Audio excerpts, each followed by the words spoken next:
கோவையில் அரச மரத்தை வெட்டி சாய்த்த கனகராஜ் என்பவருக்கு 1.50 லட்சம் ரூபாய் அபராதம் விதிக்கப்பட்டுள்ளது. கிளையை வெட்டுவதற்கு அனுமதி வாங்கிவிட்டு மரத்தை வெட்டி சாய்த்ததால் இந்த நடவடிக்கையானது மேற்கொள்ளப்பட்டுள்ளது. இதுகுறித்து கூடுதல் விவரங்களை வழங்குவதற்காக செய்தியாளர் ஞானசேகரன் இணைப்பில் உள்ளார். வணக்கம் ஞானசேகரன், தற்பொழுது மரத்தை வெட்டியவருக்கு 1.5 லட்சம் அபராதம் விதிக்கப்பட்டுள்ளது. இதுகுறித்து கூடுதல் விவரங்களை பகிரலாம். வணக்கம் அஸ்வினி. கோவை தெற்கு வட்டம் சௌரிவாளையம் கிராமம் சண்முகா வீதியைச் சேர்ந்தவர் கனகராஜ். இவர் தனியார் மருத்துவமனை முன்பு சாலை ஓரத்தில் 2 அடி சுற்றளவு 10 அடி உயரத்தில் 12 வயதுடைய அரச மரம் இருப்பதாகவும் அதன் கிளையை சாய்ந்து மருத்துவமனை மீது சாய்ந்துவிட அபாயம் உள்ளதால் நோயாளிகளுக்கும் பொதுமக்களுக்கும் ஆபத்து உள்ளது. மரக்கிளையை வெட்டுவதற்கு அனுமதி கோரி தாலுகா அலுவலகத்தில் விண்ணப்பித்தார். சௌரிவாளையம் VEO மற்றும் RI ஆகியோர் நேரில் ஆய்வு செய்து ஆபத்தாக உள்ள கிளைகளை மட்டும் வெட்டி அகற்ற அனுமதி வழங்கலாம் என அறிக்கை சமர்ப்பித்தனர்.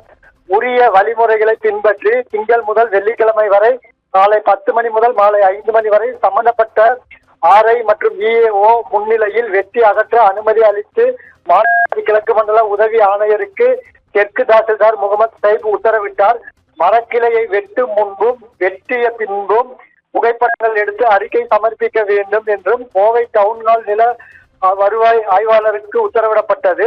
ஆனால் இரவு நேரத்தில் அரசு அதிகாரிகள் இல்லாமல் மரம் வெட்டப்பட்டது. அப்பகுதியைச் சேர்ந்தவர்கள் தடுத்து நிறுத்தி வருவாய்த்துறையினருக்கு தகவல் தெரிவித்தனர்.